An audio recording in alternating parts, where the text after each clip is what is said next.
스탑! 스탑! 스탑! 해보는 거야.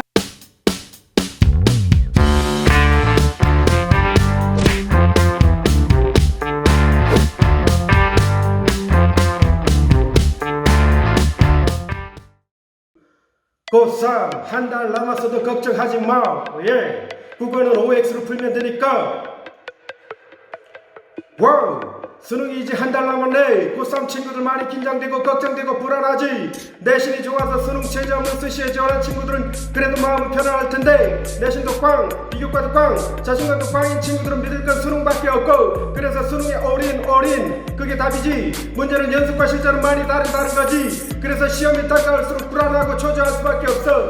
이번 강의는 수능 한 달 남겨두고 너희들이 가장 어려워하는 비문학에 대한 팁을 주려고 해. 사실 국어에서 비문학 점수가 낮으면 원하는 점수가 나올 수 없어. 그래서 비문학은 너희들에게 항상 공포의 대상이 되지. 왜냐하면 지문은 늘 생소하고, 그래서 읽어도 내용 파악이 잘 안 된다는 거야. 따라서 비문학 킬러 지문을 독해에 필요한 시간도 확보해야 해. 그러려면 선지를 통해서 문제 푸는 시간을 줄이고, 그렇게 확보한 시간을 킬러 지문 독해에 써야 해.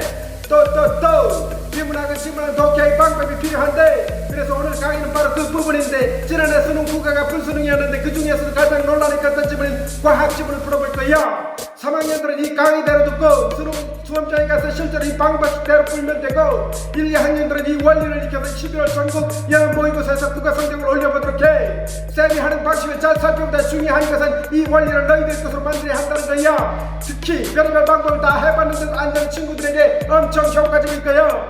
무엇보다도 수능을 앞둔 3학년들에게 도움이 돼서 원하는 점수가 나왔으면 좋겠고, 1, 2학년들은 고지거리 국어 점수를 올릴 수 있는 계기가 되었으면 해. 그럼 지금부터 강의를 진행할게. 자, 스탑! 쌤 강의가 끝나고 너희들 힘내라고 노래 한 곡 불러줄 거야. 와우! 끝까지 강의를 보고 원리를 이해하려야 노래를 들어보면 더 힘이 날 거야. 알았지? 스윗! 자, 여러분들 선생님 랩 잘 들었나요? 어때요? 선생님 랩 실력이 점점 시간이 가면 갈수록 향상되는 것 같지 않나요?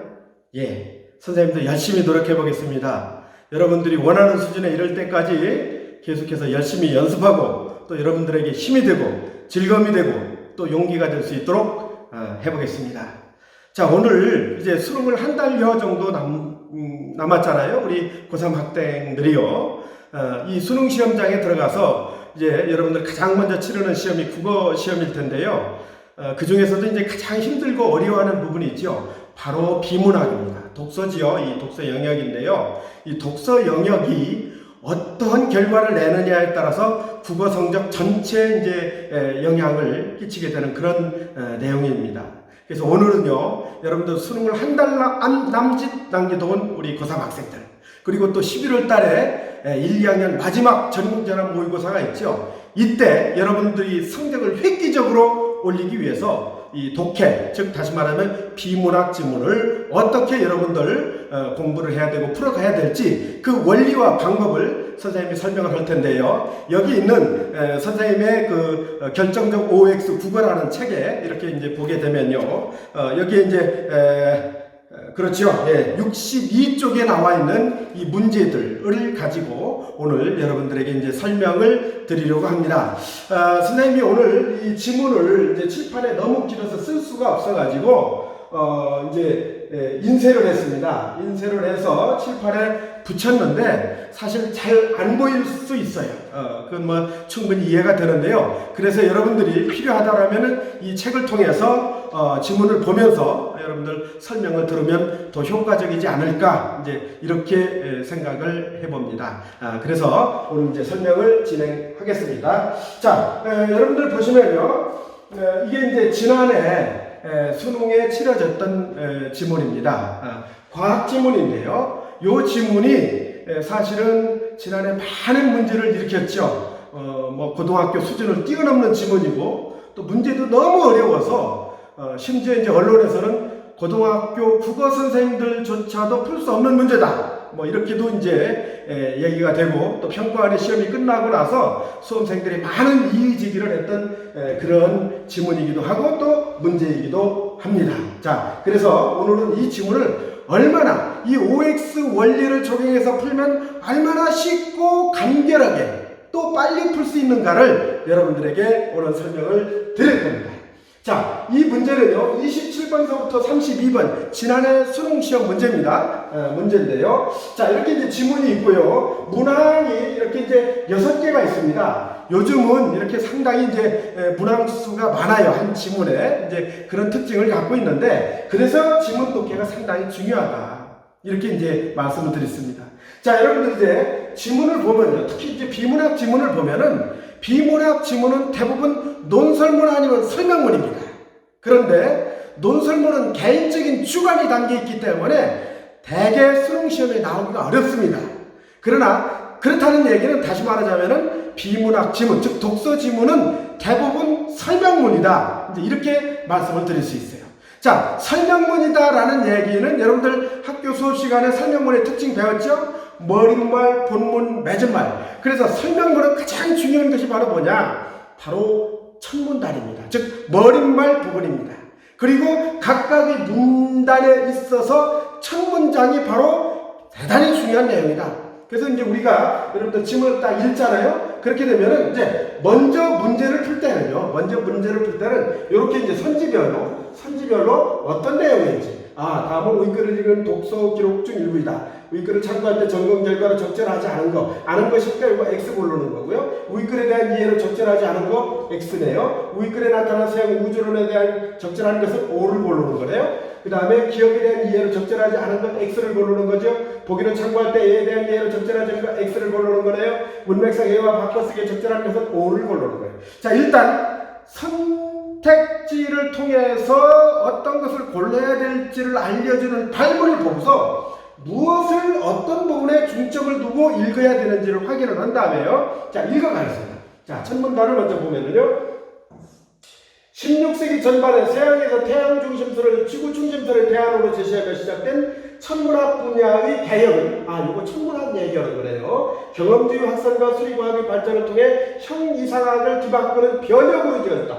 변혁으로 이어졌다네. 형이상학을 바꾸는 서양의 우주론이 전파되자 중국에서는 중국과 서양의 우주론을 해통하려는 시도가 전개되었고 이 과정에서 자신의 지적 유산에 대한 관심이 제고되었다. 자, 이거 안 읽어도요. 무슨 얘기할 거냐면요. 우주론에 대한 얘기할 것 같아요. 우주론의 얘기. 우주론의 얘기를 서양과 중국의 어떤 우주론 요 내용을 토대로 해서 이 두 개가 어떠한 접점을 가져가려는지 바로 그런 내용을 얘기할 것 같아요. 자, 그러면요. 첫 문단만 볼게요. 복잡한 문제를 푸는 수학적 전통을 이어가는 코페르니쿠스. 이게 사람 이름 나오고 반드시 여러분들 표시를 해둬야 돼요. 코페르니쿠스는 천체 운행을 단순하게 기술할 방법을 찾고자 했고 그것이 일으킨 형이상 문제에는 형이상학적 문제로 관심이 없었다. 별 관심이 없었다. 이런 얘기래요. 16세기 후반에 브라헤는 코페르니쿠스의 천문학의 장점을 인정하면서도 아리스토텔레스의 형이상학과의 상충을 피하고자 우주 중심의 지구가 고정되어 있고 달과 태양과 항성들은 지구주위를 공전하며 지구 외의 행성들은 태양주위를 공전하는 모형을 제안하였다. 그러니까 코페르니쿠스가 제안한 방법과 조금 더 다른 어떤 분야의 어떤 융합적인 부분에서 이제 모형을 제시했고요. 17세기 후반에 뉴턴은 태양중심설을 중심으로 역학적으로 정당하였다. 이게 이제 만유인력 얘기하는 거거든요. 그 내용이고요. 그 다음에 여기서부터가 이제 중국에 대한 얘기입니다. 16세기 말부터 중국에 본격 유입된 서양과학은 청왕조가 1644년 중국의 역법을 기반으로 서양 천문학 모델과 계산법을 수용한 시연력을 공식 채택함에 따라 그 위상이 부착가 되었다. 그러니까 중국에서도 서양의 어떤 그러한 천문학적인 어떤 부분들을 받아들여서 그들의 어떤 특성에 맞게 적용하여서 변형시켰다. 이런 얘기가 되는 거죠. 그 다음에 17세기 운명호와 방이지 등 운명호, 방이지 이거 중요하죠. 코페르니쿠스 그 다음에 누구예요? 브라헤, 그 다음에 운명과 방이지 등은 중국 고대 문헌에 쓰였던 우주론에 대해서는 부정적인 태도를 견지하면서 신성리학적 기론에 입각하여 실질적인 서양과학을 재해석한 독창적 이론을 제시했다. 독창적 이론 얘기 나오네요. 그 다음에 17세기 후반 왕석천 매문정은 서양과학의 영향을 받아 경험적 추론과 수학적 계산을 통해 우주의 원리를 파악하고자 시도했다. 이런 얘기예요. 시도했다는 얘기예요. 그 다음에 마지막 단락입니다. 중국 천문학을 중심으로 서양 천문학을 해통하는 매문정, 이 사람이죠. 매문정은 18세기 초를 기점으로 중국의 공식 입자 운동을 채택되었으며 이 입장은 중국 역대 지식 성과물을 망라한 총서의 사고전서에 그대로 반영되었다. 이런 얘기입니다. 자, 여기까지 창문담을 쭉 읽어보니까요, 우주론에 대한 얘기를 하고 있는데, 그 우주론이 서양에서 쭉 변화되어 이제 역사적인 흐름에 따라 변화되어 오면서 이것이 중국에서도 똑같이 서양의 우주론과의 어떤 접점을 통해서 자기네들도 이와 같은 어떤 우주론이 변화, 발전되어 가고 있다라는 그런 내용을 소개해주고 있는 그런 지문이에요. 사람들이 여러 사람이 등장하고 있지만 이 지문 자체가 그렇게 어렵다, 고등학교 수준을 뛰어넘는 그런 어려움을 갖고 있다, 이거는 사실 아닌 내용이죠. 다만 이제 우리 인문계 쪽의 학생들이 과학적인 지문이다 보니까 조금 이제 이런 수능 시험장 같은 데서는 좀 긴장을 하게 되고, 그러다 보면 상당히 이제 지문 이해에 어려움을 겪게 되는 그런 내용입니다. 자, 그러면 문제를 한번 가볼게요. 자, 다음은 우위 글을 읽은 학생의 독서 기록증 일부예요. 읽은 학생이에요. 우위 글을 첨부할 때 점검한 결과, 점검했어요. 그랬는데 그 결과가 적절하지 않은 거, 잘못된 거 골라라 했죠? X 골라라 했어요. 자, 그러면은 1문단을 훑어보면서 읽을 계획이에요. 뒷부분은 예측하고 질문 만들기를 하러 글을 읽고 점검을 한다 했나요? 자, 1번 예측 및 질문 내용. 서양 우주론의 태양 중심설과 지구 중심설이 개념이 소개되어 있을 것이다. 자, 태양 중심설, 지구 중심설 개념이 소개되어 있나요? 여러분들 여기 보세요. 여기 보면 어디를 보느냐면요, 여기를 보세요.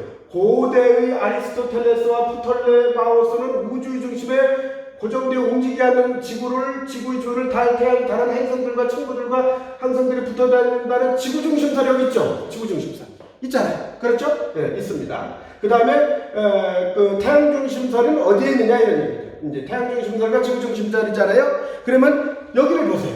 그와 달리 코페르니쿠스는 태양을 우주의 중심에 고정하고 그 주위를 지구를 비롯한 행성들이 공전하며 지구가 자전하는 모형을 만들었다. 이게 바로 뭐예요? 태양 중심질이죠. 태양을 우주의 중심에 놓았으니까요. 그죠? 태양 중심질이죠. 자, 이게 소개되었을 것이다. 정말 결과 예측과 같다. 이게 나왔잖아요. 그죠?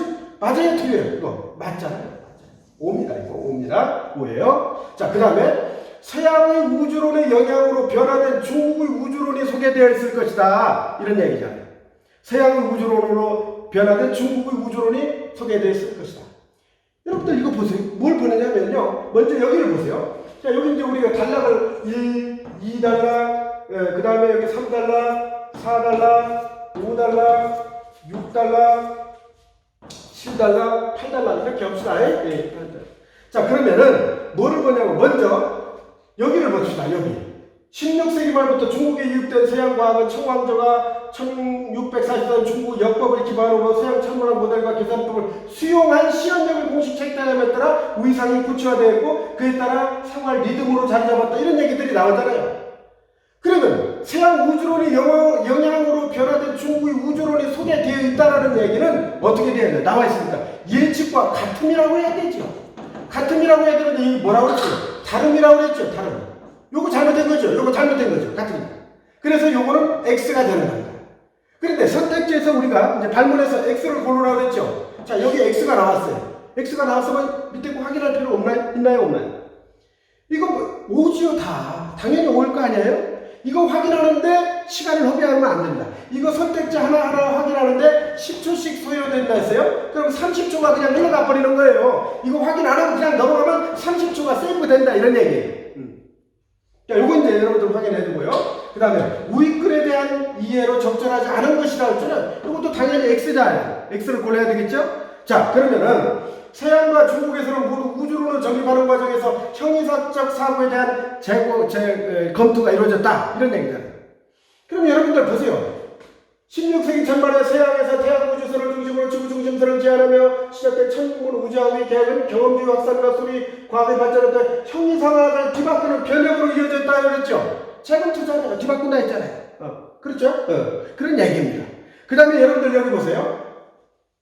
자, 여기 보면요. 17세기 후반 왕석천과 남해정은 서양과학의 영향을 받아 경험적 토론과 수학적 계산을 통해 우주의 원리를 파악하고자 했다. 이렇게 얘기가 나오잖아요. 그렇죠? 우주의 원리를 파악하고자 했다.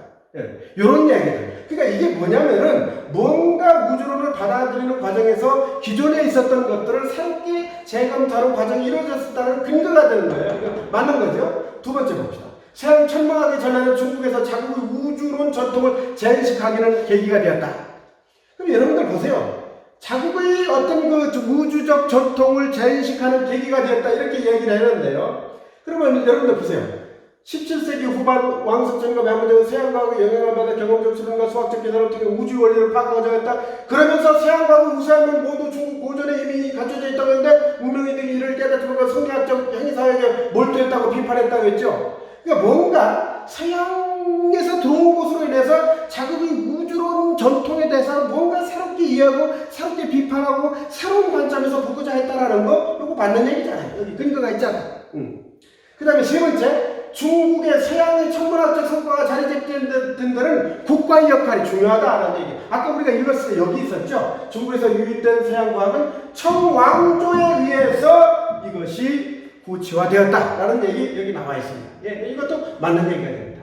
중국에서는 18세기 자국의 고대 우주론을 긍정하는 입장이 주류가 되었다 이런 얘기잖아요. 여기 마지막 단락에 보면 중국 천문학을 중심으로 서양 천문학을 획득하는 매문정의 입장은 중국의 공식 입장으로 채택되었고 이 입장은 중국의 역대 지식 성과본을 망라한 종소의 사후정서에 반영됐다 이런 얘기잖아요. 그러니까 자기 것들을 긍정적으로 바라보는 그런 계기가 되는 얘기 아니에요. 이거 맞는 얘기잖아요. 다 맞았으면 X를 골라야 되는데 다 맞았으면 이거 뭐예요? 마지막에 당연히 X일 거 아니에요? 당연히. 그렇게 돼야 되잖아요. 자, 그러면 마지막에 X인가 진짜 말 보세요. 서양에서는 중국과 달리 경험적 추론에 기초한 우주론이 제기됐다. 이 말이 뭐예요? 서양에서는 중국과 달리 경험적 추론? 서양은 맞아요. 그러면 중국은 경험적 추론이 아니라는 얘기 아니에요. 여러분들 7-1번에 보면요. 17세기 후반 왕석천과 매운 서양과학의 영향을 받아 경험적 추론과 수학적 계산을 통해 원리를 파악하고자 했다고 그랬잖아요. 틀리잖아요. 중국에서도 경험적 추론이 들어가 있는 거잖아요. 그러니까 이게 답인 거죠. 요 경우는 어떻게 되는 겁니까? 요 경우는 문제를 다 풀어봐야 이제 선택지를 다 끝까지 가야 답이 나오는 그런 경우였습니다. 자, 그 다음 29번 갈게요. 우위권에 나타나는 서양의 우주론에 대한 설명으로 가장 적절한 것은 이랬어요. 서양의 우주론이네요. 서양의 우주론. 자, 이거 맞는 거 고르는 겁니다. 맞는 거. 항상 천구가 고정되어 있다고 보는 아리스토텔레스의 우주론은 천상계와 지상계를 대립시킨 형이상학을 토대로 한 것이었다. 이런 얘기잖아요. 근데 여러분들 이거 보세요. 이제 여기 보면요. 여기 보면 2- 여기에 보면 고대 아리스토텔레스와 프톨레마스 우주 중심에 고정되어 있지 않은 지구의 주위를 달, 태양, 다른 행성 천구들과 항상 붙어는 천구와 항상 천구 해전은 지구 중심선을 내려왔다고 그랬잖아요. 그러니까 이게 무슨 얘기예요? 항상 천구가 고정되어 있다 이 얘기잖아요. 근데 여기서는 뭐라고 했어요? 항상 천구가 회전한다고 그랬잖아요. 회전. 근데 고정 잘못했잖아요. 잘못된 얘기잖아요. 그죠? 그 다음에 많은 수의 원을 써가면서 행성의 가시적 운동을 설명한 프톨레마이오스? 이거 잘못했죠? 뭔가요? 이게 무슨 얘기예요? 여기에 보면은 코페르니쿠스는 태양을 우주의 중심에 고정하고 그 주위를 지구를 비롯한 행성들이 공전하며 지구가 자전하는 모형을 만들었다 이렇게 얘기했잖아요. 그러니까 가시적 운동을 설명한 이 공전주기 얘기하는 건 프톨레마이오스가 아니라 바로 누구예요? 코페르니쿠스죠. 코페르니쿠스. 자, 이거 잘못했죠? 프톨레마이오스. 요거 잘못된 겁니다. 지구와 행성이 태양 주위를 공전한다는 코페르니쿠스의 우주론은 이전의 지구 중심설보다 단순할 뿐만 아니라 아리스토텔레스와의 형이상학과 양립이 서로 같이 있다? 같이 가능하다? 여러분들 여기 보세요.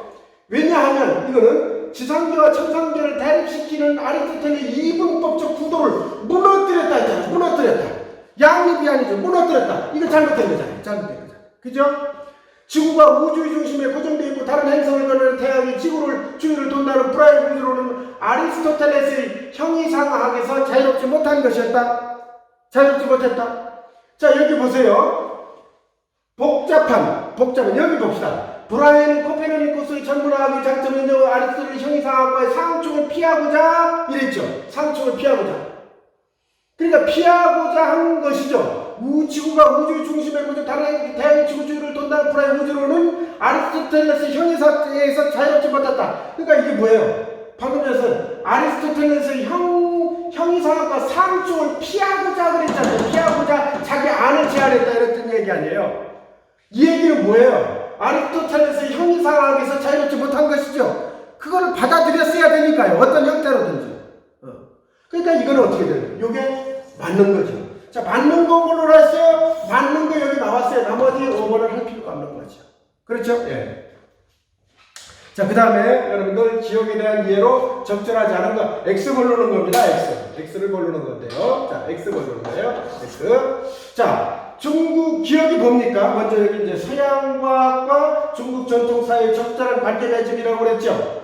중국에서 서양과학을 수용한 학자들은 자국의 지적유산에 서양과학을 접목하려 하였다. 이거 많이 나오죠? 여기도 그렇고요. 이 부분에도 그렇고, 이 부분, 이 학자들도 그렇죠? 여기도 그렇고, 또 여기 읽은 부분, 여기 7번째 단락의 첫 문장도 그렇고, 8번째 단락의 첫 문장도 다 맞는 얘기입니다. 확인할 수 있어요. 서양 천문학과 관련된 내용이 중국 역대 지리성과 사고전서, 여기 있죠? 사고전서. 바로 여기죠? 사고전서. 여기 그대로 있습니다. 방위제는 서양 우주론의 영향을 받았지만, 서양의 이론과 구별되는 새 이론, 그게 뭐예요? 광학 이론이었죠? 요거예요.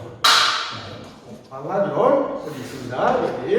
그 다음에 내문적으로 중국 고대문헌에 따라 천문학적 전통과 서양 과학의 수학적 방법론을 모두 활용하였다 이런 얘기잖아요. 이 얘기는 어디에 나왔어요? 당연히 여기에 나와있죠. 내문적인 얘기죠. 경험적 추론, 수학적 계산 이런 것들을 통해서 중국의 문헌에 계산된 내용들을 다 활용했다라고 나왔죠. 여기 확인. 그럼 뭐 다음 맞았으면 뭐예요? 정답은 어떻게 되겠어요? 5번이 되겠네요. 성리학적 기론을 긍정한 학자들은 고대 중국 문헌의 근거, 성리학적 기론은 어디로 가야 됩니까? 성리학적 기론은 여기로 가야 되죠? 여기로 가야죠? 이 말이 여기 나왔죠? 웅명호와 방위주는 중국 고대 문헌에 대해 수록된 우주론에 대해서 부정적 태도를 갖는다 했죠. 부정적 태도, 부정적, 완전히 무시하는 거죠. 그런데 고대 문헌의 우주를 근거로 했다? 잘못된 거죠. X. 그래서 원하는 답은 5번이 답이 되는 겁니다. 5번이 답. 이렇게 사실은 뭡니까? 비문학은 대부분 뭡니까? 내용을 보고서 선택지하고 지문하고 내용이 일치하느냐 안 하느냐 요거 묻는 문제는 대다수예요. 조건이 일치하느냐 안 일치하느냐 요것을 물어보는 게 대다수다 이런 얘기예요. 그 비문학은 여러분들이 결코 어려운 일이 아니다 이런 얘기예요. 다 내용 속에서 서로 짝을 맞춰보고 확인해보고 하는 그런 내용들이 대부분이다 이런 얘기예요. 자, 이 문제가 이제 가장 이슈를 불러왔던 그런 문제예요. 이 문제가 지난해 어떤 이슈를 불러왔느냐 하면은요, 너무 어려워서 선생님들도 풀 수 없다 이런 얘기를 했거든요. 자, 정말로 이것이 풀 수가 없는지 한번 확인을 해봅시다. 자, 여기 이제 보기를 읽었다고 그래요. 자, 적절하지 않은 거죠. A라는 건 어디입니까? 여기에요. A가 여기입니다. 여기. 자, 여기에 있어요. 확인해 볼게요. 자, 읽었다고 보고요. 선택지 갑시다. 밀도가 균질한 하나의 행성을 구성하는 동심의 국껍질들이 같은 두께일 때 하나의 국껍질이 태양을 당기는 많은 인력의 국껍질들이 반지름이 클수록 이게 무슨 얘기냐면요. 여기 이제 국껍질들이 있잖아요. 이 국껍질들이 요거 이제 밀도잖아요. 요게 또 뭐예요? 이게 부피잖아요. 부피. 근데 여기서부터 여기까지가 이제 하나의 요 껍질이고요. 여기서부터 여기다. 그러면 또 이제 반지름 이 정도 되겠죠. 자, 이렇게 되는 건데 뭐라고 얘기했느냐면은 여기서 보면요. 만유 인력은 두 질점이 서로 당기는 힘으로 그 크기는 두 질량이 곰에 필요한다 했죠? 질량이라는 것은 어디에서 나오는 거예요? 부피에서 나오는 거잖아요. 부피에서 나오는 거. 이거 내가 한 얘기가 아니라 여기 있는 내용이에요. 보기에. 근데 뭐예요? 만유 인력은 여기만 봅시다. 두 껍질이 반지름이 클수록 크다. 만유 인력의 크기는 질량의 곰에 비례한다 했죠? 그러면 여러분들 반지름이 크다라는 얘기는 어떻게 되는 거예요? 두 껍질이 부피가 크다는 얘기죠? 그러면 크다는 얘기는 질량이 크기 때문에 어떤 얘기예요? 당연히 만유 인력도 커질 수밖에 없는 거죠. 이거 맞는 얘기예요. 당연한 얘기입니다. 이거 세상 먹은 어린애한테 물어봐도 이건 맞는 얘기예요. 자, 두 번째. 태양의 중심에 있는 질량이 m인 7점이 지구 전체를 따지는 만유 인력은 지구의 중심에 있는 7점이 m인 7점이 태양 전체를 따지는 만유 인력과 같다라고 얘기를 했어요. 같다. 자, 근데 태양의 질점하고 지구의 질점이 m이에요. 똑같이 m인데 여러분들 태양 질점이라는 건 질량이 거기에 담겨 있는 거거든요. 근데 분명히 뭐라고 했느냐면요. 여기서 뭐라고 하냐면 여기서 지구보다 질량이 큰 태양이라고 얘기했어요. 여기서 지구보다 질량이 크다 이게. 그러면 지구보다 태양 질점이 m이 더 크다 이런 얘기예요. m이. 그러면 질량이 크다라는 얘기는, 즉 다시 말하자면 만일량이라는 것은 질량의 곱에 비례한다고 그랬잖아요. 질량이 크니까 당연히 여기가 만일량이 당연히 클 테지요. 그런데 만일량이 같다? 이거 잘못된 거 아니에요? 이거 잘못된 x 아니에요? x. 그런 의미로서 우리가 여기를 봐야 된다 하는 것을 이제 확인을 여러분들이 해주면 됩니다. 이건 사실 생각보다는 어려운 문제가 아니고 쉬운 문제였는데, 학생들이 너무 이런 어떤 도표라든지 과학적인 내용들 이런 것들이 나오니까 상당히 좀 긴장을 하고 어려워했던 그런 내용이다. 이제 여러분들이 그렇게 보면 될 것 같습니다. 자, 그 다음에 이제 문맥상에서부터 이와 바꿔쓰기에 적절한 것은 이랬어요. 자, 이제 이건 그 문맥을 앞으로 보면 될 텐데요. A라는 건 이제 일으키기잖아요. 전체의 운행을 단순하게 기술할 방법을 주자, 그것이 일으킨다. 어떤 것들이 일으킨다라는 얘기는 발생시킨다 이런 뜻이잖아요. 발생시킨다. 그런데 이걸 짐작한다? 짐작한다라는 건 떨쳐 일으킨다, 사기를 짐작한다 이런 뜻으로 말이잖아요.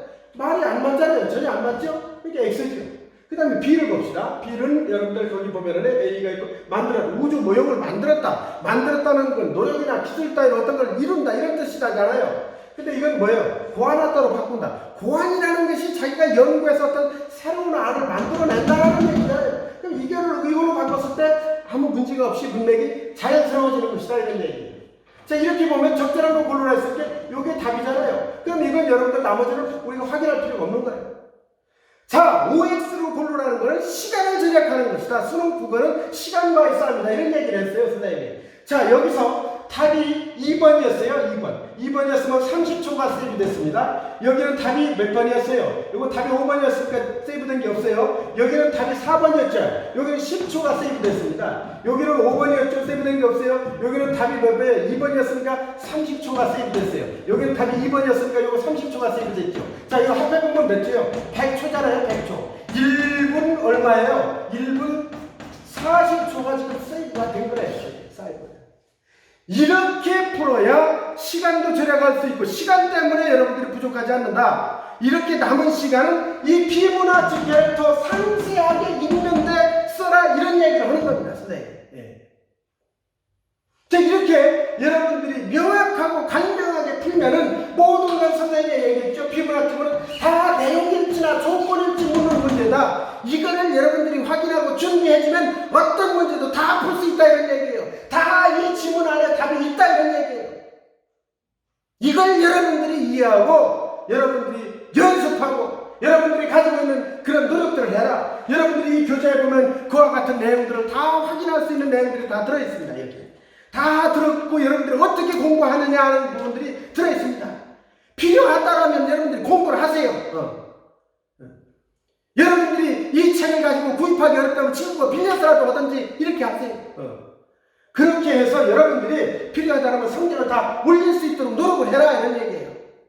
얼마든지 이것은 가능하다라는 얘기를 오늘 여러분들한테 얘기를 하면서요, 지난해 가장 어려웠던 지문이라고 얘기하는 이 지문도 사실은 OX로 풀어보니까 사실 아무것도 아니다라는 걸 여러분들에게 결론을 제시합니다.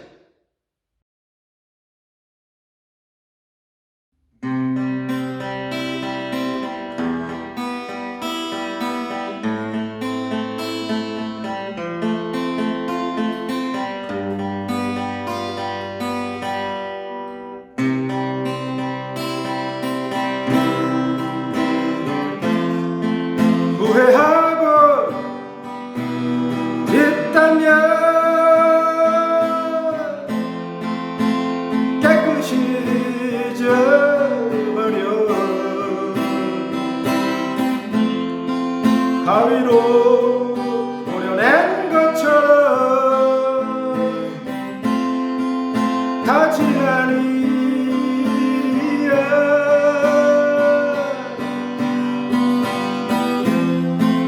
어렵다고 피한다면 내 꿈이 사라져가 멀리만 알아도 되는데 왜 포기하려 해.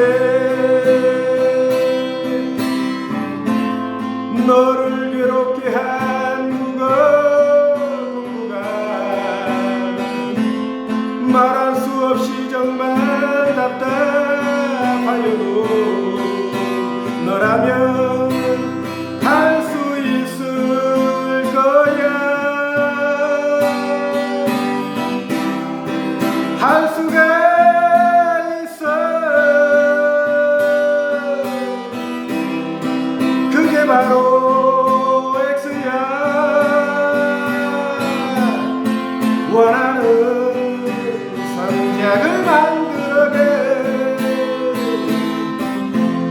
비결이 있으니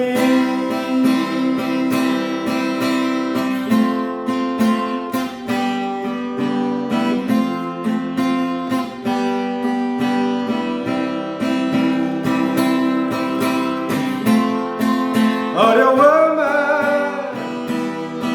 두려워만 아무것도 아니야. 조금씩 원리를 알고 다시 적용해보는 거야. 출제자가 문제를 아무리 들어대도 문제마다 OX 원리를 적용해보면 점수가 올라갈 거야. 올라갈 거야. 그게 바로 X야. 예외라 절대 허용하는 과신이